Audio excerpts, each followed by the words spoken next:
everyone, it's Hannah, and today I have, first off, a new background behind me. This is, yes, my walls. It's probably the first video I'm going to put up in with my new room painted. So it is like a purplish gray, if you can't see it in the video. And yeah, so my room is like all splattered everywhere because I have to put it back together. So that's why I'm filming against a wall. Room tour will be coming soon. Hallelujah. Make sure to subscribe. Today I decided to do a more informational video than videos that I usually do because I know I have a lot of girls watching me from your comments and just your types of videos that you like watching of mine that are new to makeup. So, you know, you're just not as experienced. I mean, I'm definitely not the most experienced, but I have tried a lot of products and have been doing makeup for a long time. So I decided today to talk about my top 4 favorite foundations and 2 of my favorite ways to apply it. 3 of the foundations are Drugstore. Yay! So it's easily accessible, pretty inexpensive. Let me know if you like this video so I can do more, like maybe my favorite eye products or blushes or whatever like that. But we're going to go from least amount of coverage to most amount of coverage. So my first foundation is the L'Oreal Magic Nude Liquid to Powder. What it is, it's super liquidy and it gives pretty light coverage. However, it's really nice because it's a liquid. Okay, I don't want to spill this on my carpet. It's a liquid. Then as you blend it out more, it turns to a powder on your face. So it's really nice. It's really silky and smooth. It has SPF 18.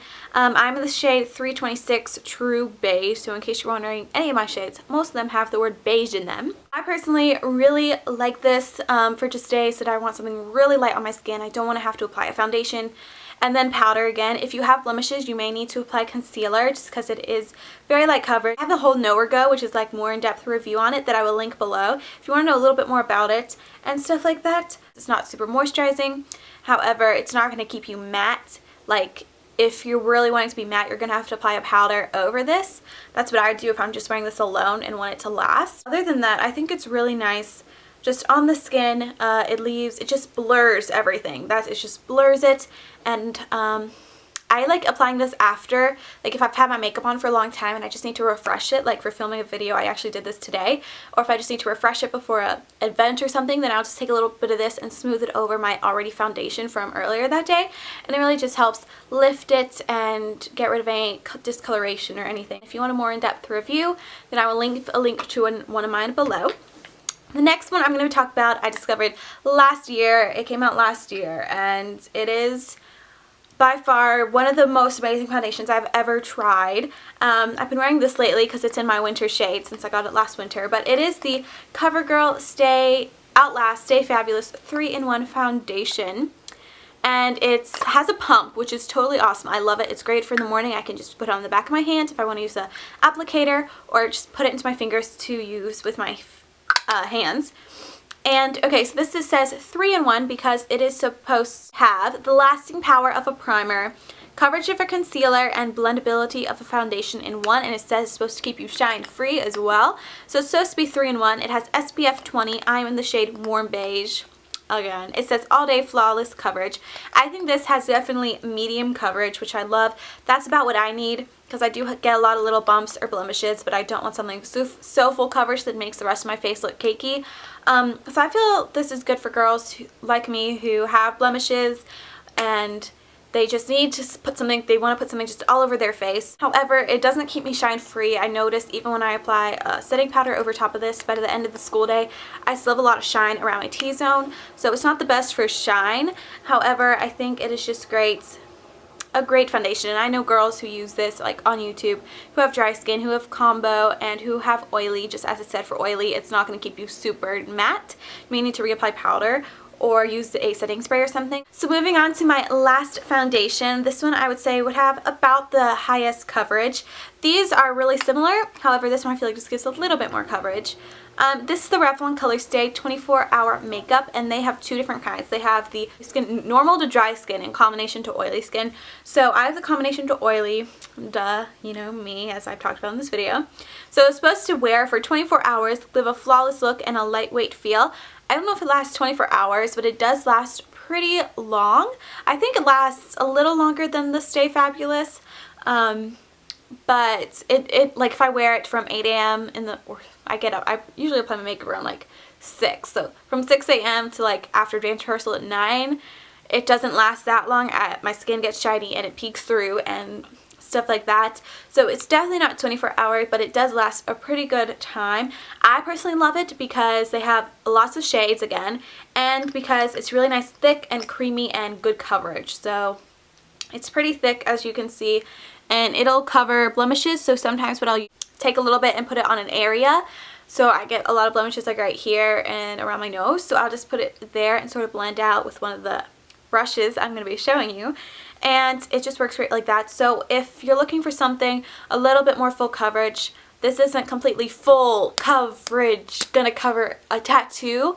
Definitely won't do that, but I feel it's perfect for my age. I think it's as full coverage as you should go, unless you have really static acne. And if it's really buildable, however, if you keep on building it, it will get cakey. But when you first apply it, if you just apply a nice layer, it's not too cakey, and it is the most coverage foundation I have tried. Okay, so now moving on to the 2 applicators, which are my favorite way to use foundation besides your fingers. My first favorite way is this brush. This is what I mostly use. Oh, and this is excluding, I guess, the Magic Nude, because you're supposed to apply this with your fingers. So can't use a brush or a sponge. However, I've heard people who do, but I just haven't tried it because it just says to use with your fingers. So this is mostly what I use for these 2 foundations, or if I'm trying out a new foundation or something. I love this flat top stippling brush. Mine is from Sedona Lace. It is the Midnight Lace collection. It is number 928 in case you want it.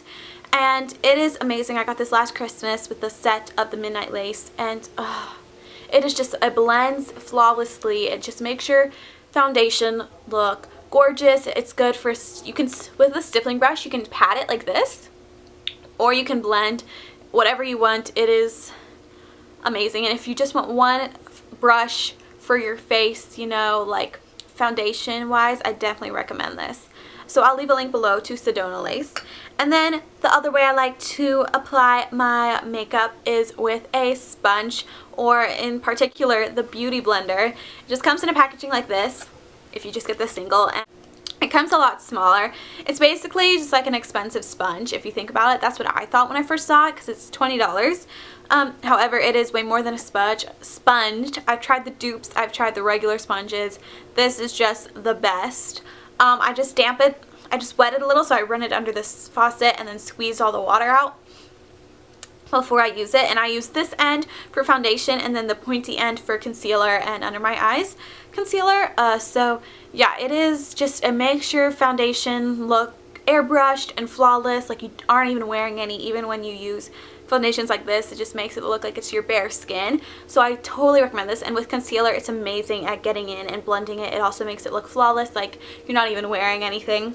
However, the only thing I've noticed for me is that when I use this, it sort of takes a little bit of the coverage away. So I don't know if it's just me, but I feel like if I use with this, like say this foundation, if I use it with the brush or my fingers, I get more coverage. I know a lot of girls on YouTube who have really bad acne and they need a lot of coverage and they still use this and it works. But I don't mind, because I'll just go over with a little bit more. I'll just double up on the foundation or use a concealer for specific spots. But it is amazing. If you want me to do a more in-depth review, I totally can, like how I use it, how I clean it, how I take care of it, how specifically I use it and stuff, then tell me below and I totally can. So that is all for this video. Let me know below if you liked it and if you want more of these informational videos. The other ones may not be as long, just because foundation is hard to talk about, because there's so many different types, so many different skin types to use it for, and yeah, it just gets a little crazy. But like this video, make sure to subscribe and comment. Even though YouTube has set up like a new, you have to use Google Plus and all this. I'm just like, why YouTube? Like, I didn't want to use Google Plus. That's why I didn't use it. That's why I went to YouTube. So I'm sorry if you can't comment or anything. Just do the best you can. I will love you if you do, because I read all the comments. I'll read all the comments still and reply when needed, and to as many as I can. So yeah, that is it, and I will see you all in my next video. Bye!